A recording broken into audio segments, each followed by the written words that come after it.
ফেসবুকে মোটা অঙ্কের চাকরির বিজ্ঞাপন, বিদেশে গিয়ে নতুন জীবনের স্বপ্ন, কিন্তু সেখানে পৌঁছানো মাত্রই কেড়ে নেওয়া হয় পাসপোর্ট, আটকে রাখা হয় অজ্ঞাত কোনো স্থানে।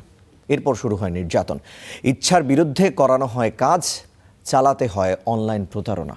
ভুয়া চাকরির ফাঁদে ফেলে মানুষকে দাসে পরিণত করার অহরহ ঘটনা ঘটছে বিশ্বজুড়ে। এই অবস্থায় চাকরির প্রস্তাব ও পর্যটন ভিসার ভ্রমণের অনুরোধে সতর্কতা পরামর্শ জাতিসংঘের। উঁচু দেয়াল, উপরে কাঁটাতারের বেড়া।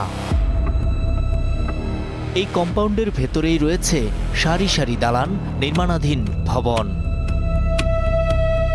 এখানকারই একটি ভবনে চলত অনলাইন প্রতারণার কাজ। ভুয়া পুলিশ সহ নানা পরিচয়ে প্রতারণা করতে হতো পর্নপেন আইমহুন নামের থাইল্যান্ডের এই তরুণীকে। কেমন করে তিনি মানব পাচারকারীদের হাতে পড়েছিলেন?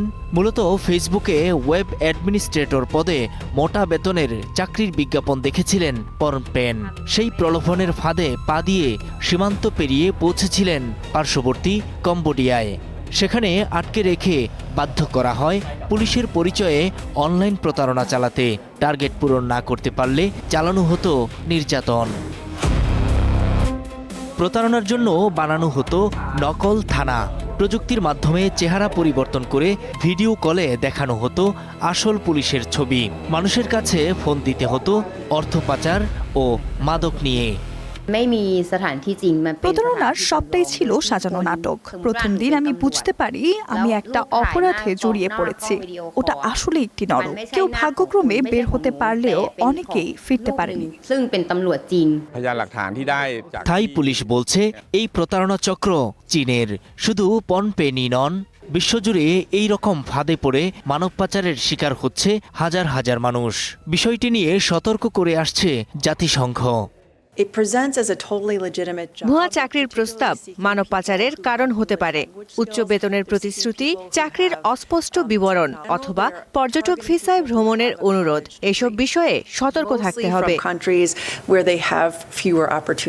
এর আগে জাতিসংঘের মাদক ও অপরাধ বিষয়ক সংস্থা UNODCর প্রকাশিত সবশেষ তথ্যানুযায়ী 2022 সালে বিশ্বজুড়ে অন্তত 69,627 জন মানব পাচারের শিকার হয়েছেন। তবে সংস্থাটি বলছে প্রকৃত সংখ্যা এর চেয়ে অনেক বেশি।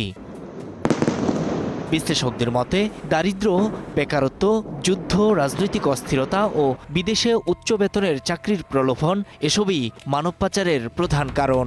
এখন সামাজিক যোগাযোগ মাধ্যম, মেসেজিং অ্যাপ, ভুয়া রিক্রুটিং এজেন্সি ও অনলাইন চাকরির বিজ্ঞাপনকে সবচেয়ে বেশি ব্যবহার করছে পাচারকারীরা।